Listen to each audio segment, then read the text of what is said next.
Hello guys, welcome to 5th generation Hobby Shop. Quick review lang tayo ng unit guys. Pakita ko lang sa inyo, bagong unit po. Nakarating lang po, Glock 17 Gen 3. Blowback po. Airsoft pistol ng Umarex. May kasama na siyang case. Yan, case ng Glock. Bali itong unit na to ay CO2 powered. CO2 cartridge po siya. Tapos pwede siyang balahan ng plastic ball. Pwede rin po siyang balahan ng steel ball. Yan. Ayan po tayong magnet. Yan. So, bulitas po pwede. Pwede rin pong plastic ball dahil CO2 powered siya. Mas malakas po ito compare sa green gas. So, ito po, may kasama na siyang case. Umarex brand po. Ito po ay Glock 17 Deluxe model. Pakita ko lang sa inyo. Quick review lang po. Glock 17 Gen 3 Deluxe. Ayan, may marking siya ng Glock. Pulidong pulido yan. Sa slide meron din Glock 17 markings. Ayan. Gen 3 po siya, Gen 3. Meron siya finger grooves sa grip. Ayan. Pwede siyang lagyan ng flashlight. Meron siyang railing for flashlight. Blowback po ito, blowback. Ayan. Glock 17 Gen 3 po. Deluxe. Glock 17 Gen 3 Deluxe. Ayan. Ulitin ko po, pwede siyang bulitas. Pwede rin po siyang plastic ball. CO2 powered. Ayan. Ito po yung mga kasama niya sa unit. Allen range.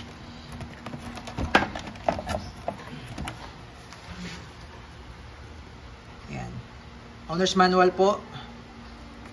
At saka maintenance manual. Pakita ko lang sa inyo yung magazine niya. Load tayo ng CO2 tsaka bala. Ayan. So, ito po yung kanyang magazine.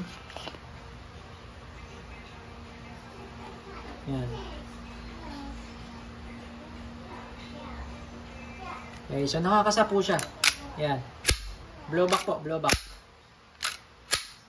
Ayan. Nakakasa po yan. Okay. So, ngayon po, iigpitan ko lang yung valve, tapos kasa tayo, load tayo ng CO2. Iigpitan ko lang po yung valve.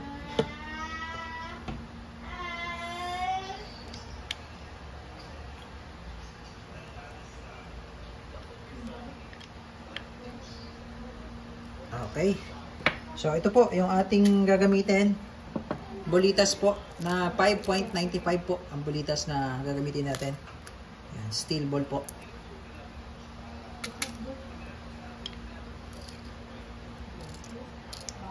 So ito po, wala pong problema kahit bulitas po ang lagi natin gagamitin. Ayan. So lalagyan ko lang po siya ng 5 shots. 2, 4, 6 shots pala. 6 shots na bulitas. Tapos mamaya po testingin naman natin yung plastic ball. Ayan. So, ito pong unit na to ay licensed by Glock po. Licensed by Glock. Umarex brand po. Made in Germany po siya. Hindi po siya made in Taiwan. Made in Germany po. Umarex. Umarex mismo po. Ayan. Okay. So, load tayo ng CO2 po.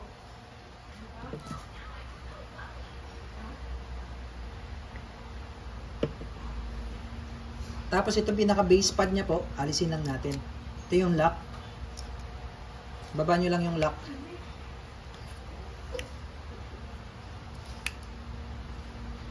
Sorry po, hindi nyo na po pala kailangan alisin yung pinaka mag base niya kasi ma-access naman po natin yung alin niya, yung allen screw. Ayan po.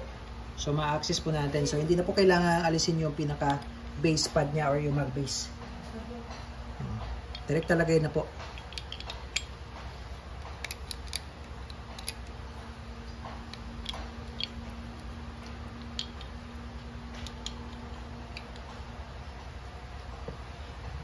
Okay, so bali pag ilalagay nyo po yung CO2, unahin nyo lang po yung puwetan. Ayan, pasok nyo lang ganyan. Ayan. So, hindi na po kailangan alisin yung pinaka base pad nya. Ayan. So, kailangan po medyo mabilis lang po yung pihit. Tapos, tamang higpit lang po. Tamang higpit lang. Okay? So, loaded po tayo. 6 shots ng steel ball. Okay? Ano po siya?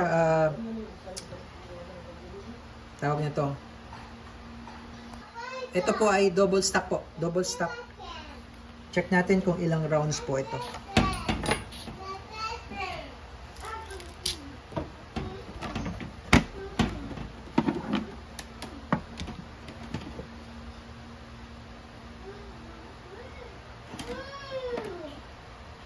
Okay, ito po ay 25 rounder po. Ayan po yung specs niya. Metal barrel po siya. Metal barrel. Ayan. Okay. Metal barrel po. Ayan, metal barrel. 25 rounds.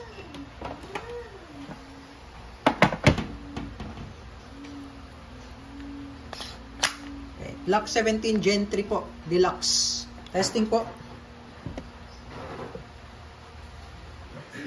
Okay, firing po. Glock 17 Gen 3 Deluxe. Ayan, metal barrel po ito. So, ang gamit po natin ay steel ball. So, walang problema kahit steel ball po ang gagamitin natin dahil metal po ang kanyang inner barrel. Okay. Firing.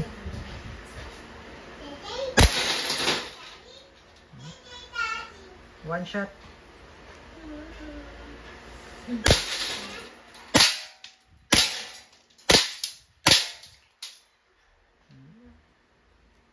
Yan. So, nag-open slide na po. 5 shots lang po yung nilagay natin na metal ball or steel ball. Load po tayo ulit for plastic ball. Ayan, nag-load po tayo ng 10 rounds plastic ball. Ayan, nag-open slide siya. Salpak nyo lang po. Tapos, hatak, release. Okay, firing.